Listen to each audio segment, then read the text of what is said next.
Hey, Rick Sayes here. Welcome to Season 3 of the Outdoor Biz Podcast, recorded at the Surf City Studios in Costa Mesa, California.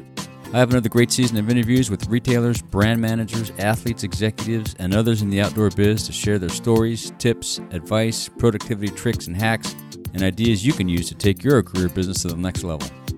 If you're starting an online business, publishing a blog, and looking to take your online presence to the next level, visit theoutdoorbizpodcast.com/WordPress and get going today. With simple installation tools and thousands of themes to choose from, you'll be up and running in no time. Go to theoutdoorbizpodcast.com/WordPress and get your site launched today. Great to have Justin Seale from ArchitecSF on the show today. Justin has been leading product teams for brands like Chrome and is now building product for his own brand, ArchitecSF. We talk about sustainability, his experience, how he stumbled into design, and much, much more. Enjoy. Hey, Justin, welcome to the show. Hey, thanks for having me, Rick. Yeah. Great to be here. Good to have you on. Good to have you on. So let's start out with your first inspiration to get outdoors. What was your first outdoor adventure inspiration? My first outdoor adventure, I went originally from western New Jersey, which is kind of like the rural portion of New Jersey. And I grew up on land. I had like 10 acres, which is not a ton of land. But just kind of grew up just having the range, go outside and explore on my own and whatnot, build forts, dam creeks, do all the things kids love to do. And that just came out of a generally outdoor, adventurous family, both from my grandfather to my father. Just spent a lot of my childhood outdoors. And then late, kind of like early teens, actually, I moved to Vail, Colorado with my family, actually, and was ski racing there and just generally exploring the Colorado high country. Nice. Just, in Colorado, you obviously you can just sort of trip and fall into the outdoors. Yeah, so exactly. Pretty hard to avoid it. Yeah. My life was fortunate to be be surrounded with with nature and just kind of all of the facets around that. So awesome. Yeah, there wasn't kind of like so much individual an epiphany moment as it was just kind of ingrained in me from just the lifestyle from the beginning. Yeah. That's kind of how it was for me too. Yeah. Did you?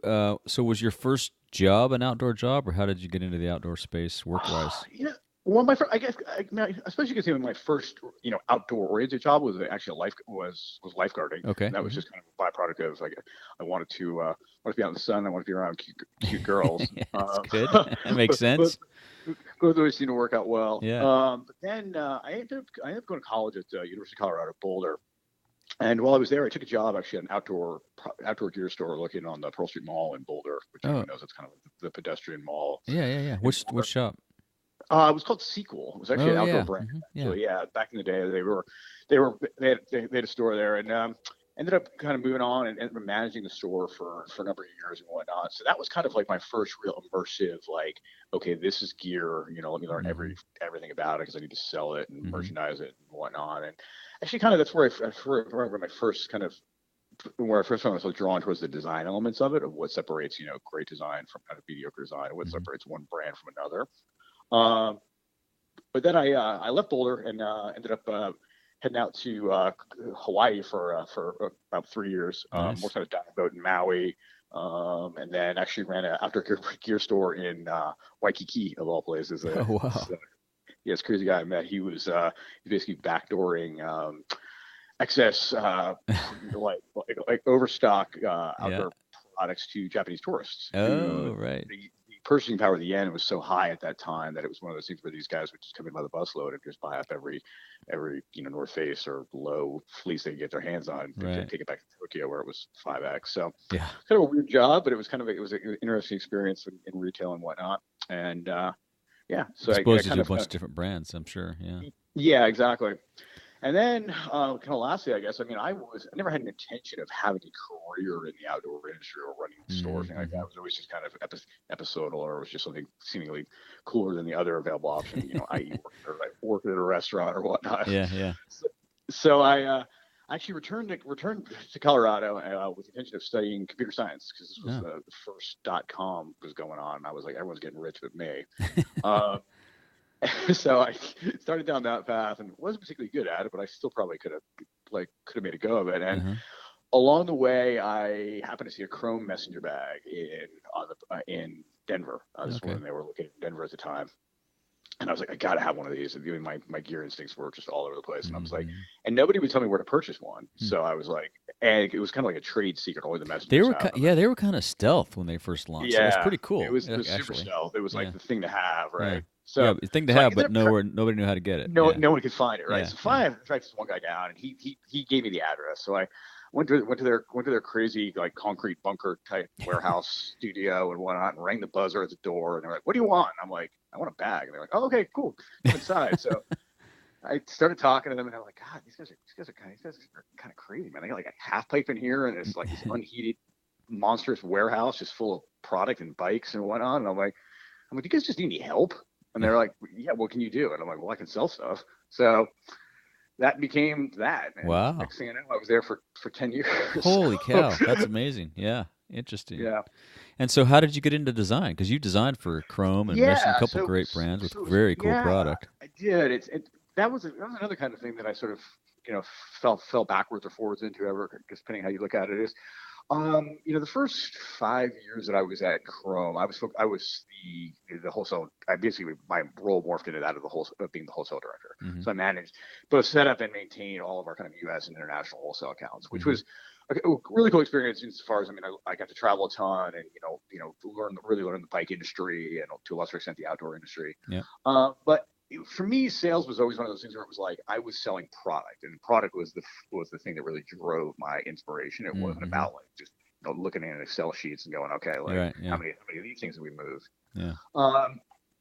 And in the process, Mark Fave, who was the founder of Chrome and Mission Workshop, I had expressed an interest of kind of becoming more involved in product, and he just said, okay, just do whatever you want to do, and so nice. I took a few old Chrome apparel pieces that had been kind of relegated to the dustbin as the bag portion of the business had accelerated so much that they had really gotten out of apparel just due to the management aspect of it and just margins and whatnot. And anyhow, I resuscitated them and just kind of brought them back to life, put them in the range, and I literally learned. I was like, okay, I'm like, is this the pattern? He's like, yeah. He's like, just figure out how it, go to a sewing shop, source some material, self-taught. Wow.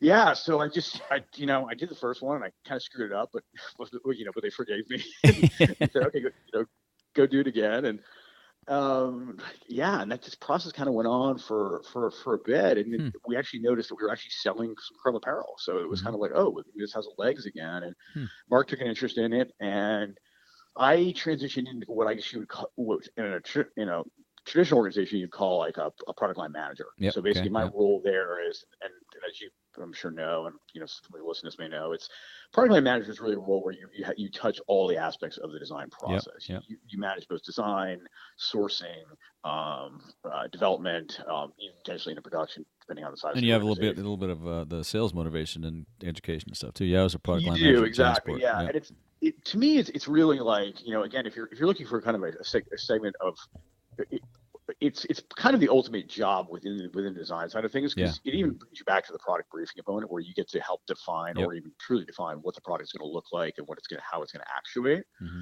So, in that process, I was fortunate, to work with and meet, a bunch of really talented designers, both on the bag and then also on the apparel front, and just kind of by osmosis, just learned a ton from them about construction details.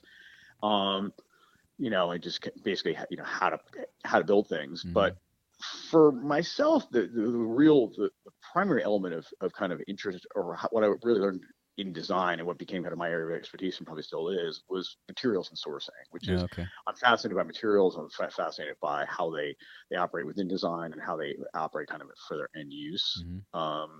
So and that really became something where people were like, oh, what should we make it out of? Go ask Justin. And so that's really kind of been an area of focus. So how did you stay up on all that? I mean, what kind of resources did you have? I mean, you're self-taught, there is no substitute for trade shows, and it's odd to say that in this day and age, because it feels like that would just be so kind of like old school. But for me, going to Outdoor Retailer twice a year, and then going to ISPO and that's where all those guys are, right? Premier Vision, which is an amazing, more kind of textile show in Paris. Like those are the kind of shows where you spend 3-4 days just fully immersed, in the materials and sourcing section where you're meeting with the various mills, and you're checking out their technologies, and you're talking to them about what's in line and what's coming up, and right. then also being able to, just because of the price points we were operating in, work with amazing mills like Scholler Textiles out of Switzerland. Nice high-end products, right? Yeah, exactly. So you just constantly have to be just looking what is out there, and just paying attention. It's like it's easy to kind of fall back upon your old materials library and be like, oh, it's a stretch woven, it's a stretch woven. Yeah. Did you get any inspiration from outside, completely out of the realm, like how people were using bags or carrying bags, or how'd some of that stuff come about? Yeah, I mean, that's interesting. I mean, it's like there's two ways, obviously, to approach design. You can either design what you want and believe it, and they will come, which oftentimes that's what we would do at both Chrome and Mission. And that's not to say you're not taking into account the customer's needs, but it's kind of something where it's like you don't feel constricted necessarily by a product brief that dictates. Well, and there's the old theory that if you like it, there's a million other people, or at least 1,000 other people that are going to like it. So right. Yeah, I mean, I have learned over the years though that it's kind of like there's particularly because I design predominantly within menswear and bags and whatnot. Is it for men there's only X number of silhouettes that you're working with to begin with, and then kind of within that there's only X number of feature sets that it's really just a question of how you're aligning those on any given product. So rather than just be so overly focused on trying to get on, I mean, I can pretty much anticipate what a customer's going to want out of, let's say, a jacket, or out of a zip up hooded style, piece or whatnot. So, from collection to collection, we may tweak features based on materials or based on some cool new technology. But in general, it doesn't require the same amount of market segmentation, let's say, as I think you find in like women's wear, where it's so trend driven. Well, there's a fashion component there, yeah. Guys aren't that concerned about fashion. Well, more so than they used to be, but not so much. We are and we're not. I mean, the thing is, it's like we'll buy fashionable stuff. We just don't want it to be out of fashion, within 6 months. Yeah, right. So where did the inspiration for Architect come from? So the inspiration for Architect, it's one of those things. That's from my wife. Oh, okay. I left. When I was at Mission Workshop, I was working as an independent consultant, kind of in the design, material sourcing, kind of fulfilling that product line manager role for a number of independent and growing brands. And it was rewarding, and it was nice because the stress level was comparatively low from being somebody in house with like a fast, hard charging brand. Yeah. But I kind of hit a point where I was like, God, I'm going on, 18, 20 years in the outdoor industry. Maybe it's kind of time to look for something new. And I debated going to get my captain's license, actually, and sailing boats and some other stuff. And my wife was like, she's like, you got one more brand in you. And I was like, what are you talking about? Like, what are we going to do here that we haven't done before? And what I started thinking about and drawing back to was like, what do we love to do? Like both her and I, and just kind of like our community, and that really is travel. And it's not travel in just in the traditional sense of like, oh, let's go on vacation. It's travel as a lifestyle. I mean, we try to spend 3-4 months of the year out of the country, and experiencing new places, and at the same time, what else I love, as I mentioned earlier, sourcing materials. The mills, the story behind fabrics, like where they come from, what their history is, like. So Architects really founded on the idea that what we do is we release limited run seasonal collections that are based on a particular area of the world. Cool. So, for instance, like our fall collection, actually, which we're launching next month, we traveled to New Zealand and to Australia, Australia, but mainly New Zealand for about a month. Traveled all over the South Island and a lesser extent North Island. Stayed actually on Global Merino's, one of Global Merino's partner sheep stations outside of the Twizel area. Got to see merino wool sheep up firsthand, learn all about the production, the ethical component of it, sustainability. Just an amazing trip. So we basically built a collection around Global Merino's materials that they are sourcing the wool from New Zealand. Both their knits and wovens. It's just amazing stuff. And again, we're kind of that's the product itself is built for adventurous, both for the items that you would need, you'd be carrying on like a month-long trip if you're going somewhere in the world. So our goal is to continue to do that throughout these kind of seasonal hits for spring, for instance.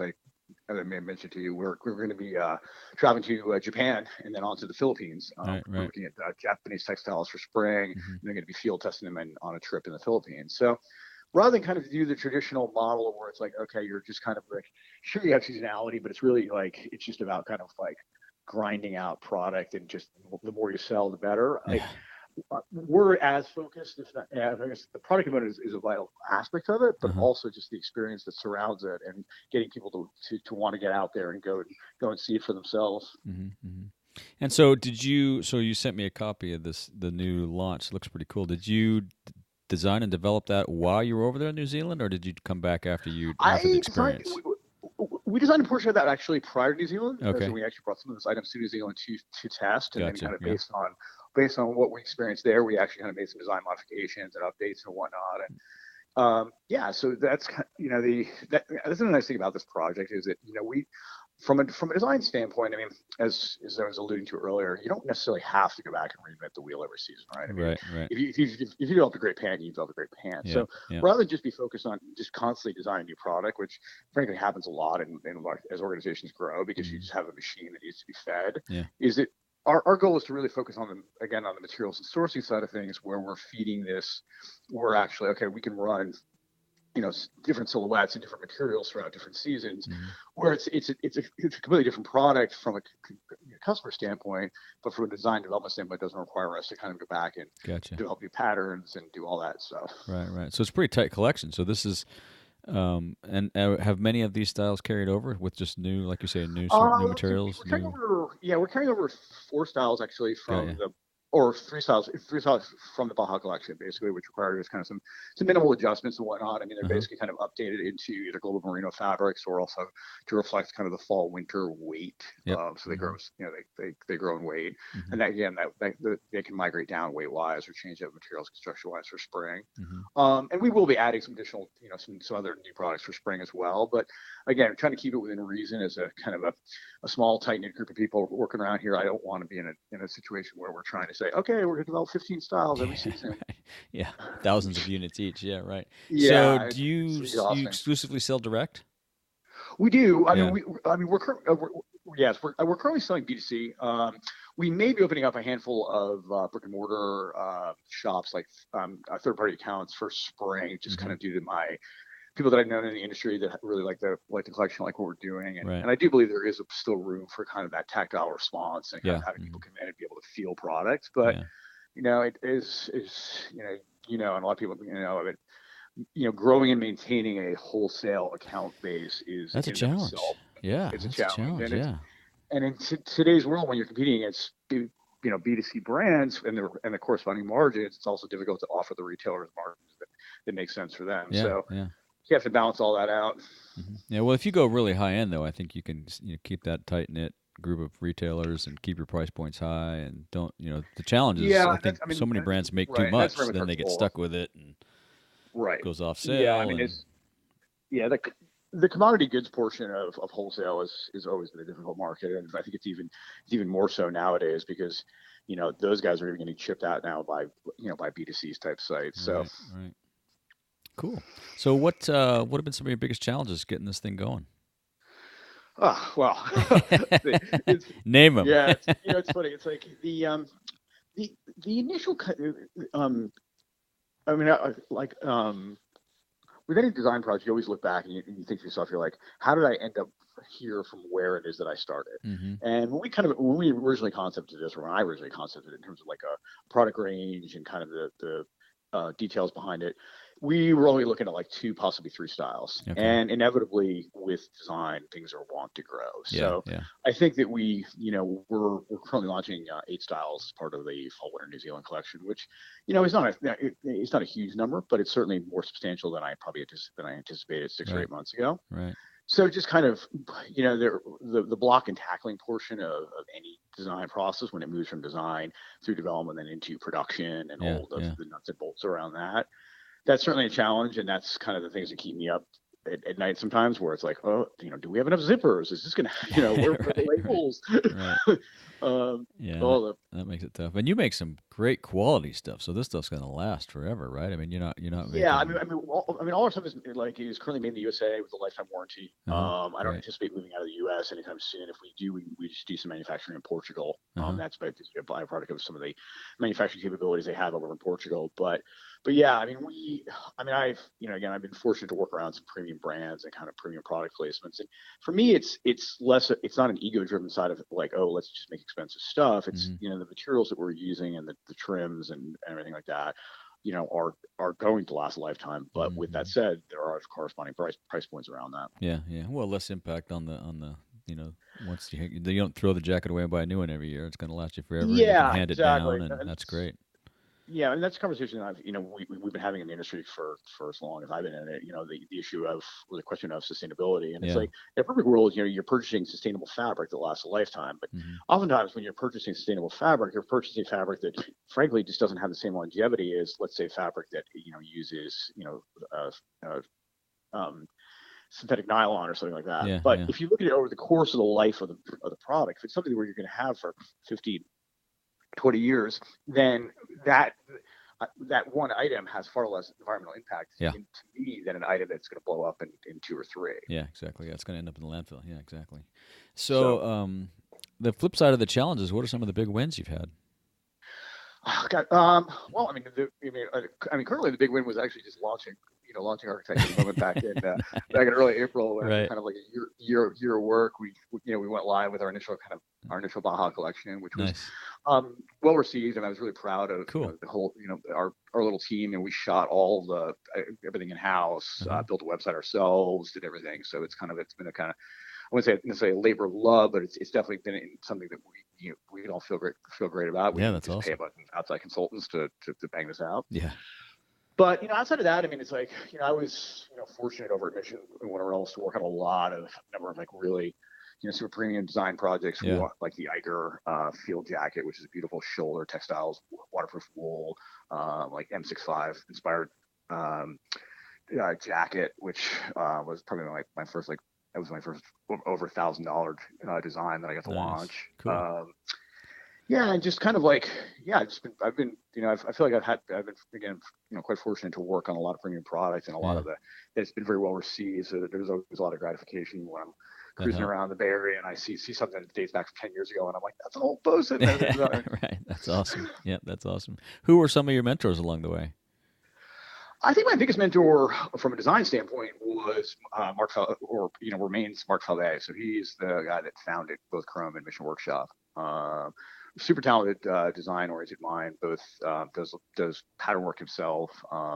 He's the kind of the genius behind everything from the Seale buckle bags to the expanding Chrome or expanding Mission Workshop packs, but also knows a ton about apparel and whatnot, and just an all-around creative guy. Yeah. And then within our industry, I also work closely with Riaz Finnemore, he's an independent designer, but he was over at North Face for many years, worked on the Steep Tech collection back in the day. Yeah. I know Riaz. Yeah, so he's him and I can spend hours just kind of going back and forth on design. I just met out over at Stinson Beach actually a month or so ago. We were just talking design, and he's actually going to help us out in some architect related product actually. Cool. So cool. He's a great guy. Yep. Yeah, he was at North Face when I was at Jansport. We were sharing a building at that point before they moved into their fabulous Alameda headquarters, which now they're going to move out of. Yeah. Crazy. Yeah. I'm curious to see how that all plays out. My wife was actually interested in a digital strategy job over with VF, and I was like, "Ooh, VF! I'm a little careful with that one." Yeah, right. Yeah, it's got some good things, but it can also be a challenge. No, certainly, yeah. Do you? Sorry, go ahead. Yeah. Oh no! It's a touch elusive for me because, again, having worked in smaller organizations throughout my career or just kind of on my own, it's the machinations of the larger outdoor industry brands is interesting to me. I respect what they do, but it's a very different process from what I'm accustomed to. Yeah, completely different. Yeah, I credit Jansport. I learned so much. That was my first product manager role at Jansport at the outdoor side of things, and helping them relaunch their outdoor products, outdoor packs, focused on outdoors, not just day packs. And, you learn Right. so much about, at least I did, about process and, like you say, all the other things tied to the role of a product manager, from sales to sourcing and whatnot. It was pretty cool. It's fun. Nice. So do you work with any nonprofits? Do you guys help anybody or support anybody, or? We are so You're a nonprofit. the goal is, and this is not fully fleshed out, to be totally honest with you, and this is more my wife's purvey, is to, out of each seasonal collection, a portion of the proceeds will be donated to a nonprofit organization or organization of choice. In this case, it would have to be something oriented towards like New Zealand. I frankly can't speak to any kind of details because I've been so heads down on the no worries, product side, but yeah, it's not just like a token amount either. It's like the goal again is like we're here because it's like we're here to build product but also build experiences. And any organizations that are helping to kind of to push those experiences and allow other people to gain access to them I see as a benefit both to us and just to the world in general. No, that's awesome. Yeah. And so it sounds like you guys do a lot of things outdoors. What outdoor activities do you participate in, or what are your favorite activities? My favorite activities, well, nowadays at 45, and living in Marin County, it's a lot about what involves less gear. And how you can squeeze it in. Yeah, I grew up ski racing, and was an urban cyclist and a hardcore, reasonably hardcore road cyclist for many years. But living in Sausalito, I have great trail like basically right behind my house and whatnot. So I do a lot of trail running, hiking, still backpack a bunch. Sailing is a big part of my life. I'm really, from my home, I overlook Richardson Bay and nothing but sailboats side up. Nice. So nice. Yeah, so it's gone of the day. I still love it, love things like skiing and whatnot, but a lot of times my urge or inspiration to pack up a ton of gear and then trudge 4.5 hours up to the mountains is less than it once was. Well, and it's a more of a trek now too, like you say. It's a big drive. It certainly is. I was up in Tahoe last weekend for a wedding, and it took 5 hours to get up there. But crazy. Yep. So do you have any suggestions or advice for anyone either in the industry who want to grow their career or wanting to get into the industry? That's an interesting question. It's like, again, it's I'm sure you can tell, like, for me, the outdoor industry was never an intentional career. It was, I think a lot of us stumbled into it. I entered it through a series of, whether it be coincidences or fate or however you want to look at it. And I enjoyed the process enough wherein I stuck with it. So what I would say is that it's like, and this is certainly an industry that can be tremendously rewarding. It can also be very difficult, both kind of finding your niche within it and also kind of justifying the financial elements of it, because as a lot of us know and whatnot, it's certainly as financially lucrative as working in software or Wall Street, which I see in the Bay Area, and secretly envious. So really, I just think you have to be passionate about it and have to believe this is something you want to do, and then and find your spot. That's good. Yeah, I think a lot of us stumbled into I stumbled into it. I got hired as a rep, not knowing what a rep was, but it's just next thing you know, you're in it for 20 years, like, wow, this is pretty cool. Yeah. It's kind of like the classic mountain town story right there. Right. It tells you, like, okay, I'll do that. I don't have a job when the mountain closes. So. Yeah. 30 years later, you're still doing it. Do you have any daily routines you use to keep your sanity? You meditate. Obviously, you get some exercise in regularly, I'll bet. Yeah, it's like, exercise is a huge component of it. I find myself, yesterday I didn't have an opportunity to get outside, and by 9 p.m. I'm all just amped up, still working, and thinking to myself, this is a bad idea. I should have gone out for a run. Yeah. But yeah, in general, for me, the main things are exercise and reading. Okay. I try to budget at least an hour out of the day to just read, because it quiets my mind and it allows me to kind of focus on something that's outside of whatever process it is I'm working on. Awesome. So that's nice to parlay into the next question. What are some of your favorite books, or do you give books as gifts? We actually give subscriptions now to Adventure Journal, which is nice. Good idea. Yeah, it was great. Which is a great publication. A super cool team over there. And then I'm currently actually reading a book called On Trails by Robert Moore, which is actually an exploration of the development of trails, both in the human and animal kingdom, and just kind of like how networks of trails arise, how they're used, kind of like why were they ever developed. So kind of a very interesting read, actually. Yeah, I'll check that out. Any favorites? Anything you've read over the years that you've read a couple times, or just sticks in your mind as? Being a voracious reader, it's difficult to kind of always pinpoint and say, oh, okay, this is my favorite book of all time and whatnot. I mean, it's like, I would go, you go back to any myriad of classics, whether it be, Tolstoy or Gabriel Garcia Marquez and whatnot, and say, that's probably my favorite book, because I just appreciate the literary density of it. But I wouldn't want to chime in and say this is my favorite book of all time. Gotcha. How about a favorite piece of outdoor gear under $100? Favorite piece of outdoor gear? Anything you can find in merino wool that's underneath $100. Oh, cool. Good. No, that's good. I like it. Yeah. That'll serve you well. Yeah. Nature's perfect fabric, and and you can never really. Well, you can certainly have enough of it, but just make sure you have the good stuff and know and layer it properly. Yeah, that's cool. Yeah. So as we wrap up here, is there anything else you'd like to say to the audience or ask of our listeners? Not necessarily. No. I appreciate you having me on board. It was great. It was great chatting with you. Yeah. If anyone's listening to this, take my experiences for what it's worth. Is again not somebody necessarily set up to do this, but has been fortunate to have a reasonable amount of success within it. Yeah, it's very cool. You guys, you're doing some good things. I like what you're doing with minimum impact and sustainability. We need more of that in the world, especially in the outdoor industry. I think right now.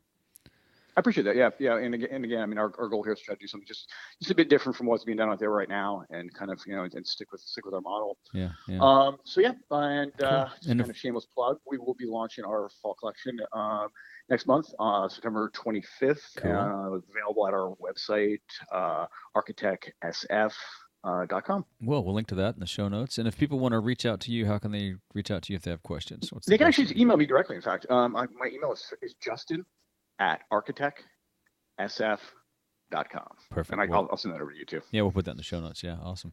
Well, that's great, Justin. Thanks for the time. I appreciate it. Keep up the great work. Thank you. Yep. Yeah, I look forward to checking out some of your stuff in person. Looks very cool. Cool. Sounds good, Rick. Yeah. Appreciate your time, and everyone have a great day, and we'll talk to you here at some point. All right, sounds good. Take it easy. Yep. All right. Ciao. Bye. What a great conversation with Justin Seale today. Thank you, Justin. I appreciated that. I hope you enjoyed that conversation as much as I did. You can follow up with Justin at justin@architectsf.com and find him on the web at www.architectsf.com. That's ARCHITECSF.com. You'll find links to everything we discussed in the show notes at theoutdoorbizpodcast.com/episode 132. Be sure to hit your favorite podcast app and subscribe today. Thanks for listening. Today's podcast is brought to you by InMotion Hosting. I've used InMotion Hosting to host my websites for years. Rick Say's Photos blog, Stillwater's Consulting, and the Outdoor Biz podcast are all hosted with InMotion Hosting. If your New Year's resolution is to publish a blog, produce a podcast, or simply secure a domain name, go to theoutdoorbizpodcast.com/InMotion and sign up with them today. They make it simple and quick to get a new site up and running with easy installation tools. That's theoutdoorbizpodcast.com/InMotion. Get going today. If you want more of the Outdoor Biz Podcast, you can subscribe on iTunes, Stitcher, Spotify, or your favorite podcast app. Be sure to go to theoutdoorbizpodcast.com where you'll find all the links to the episodes, show notes, and much, much more. And be sure to make time to get outside and take someone with you.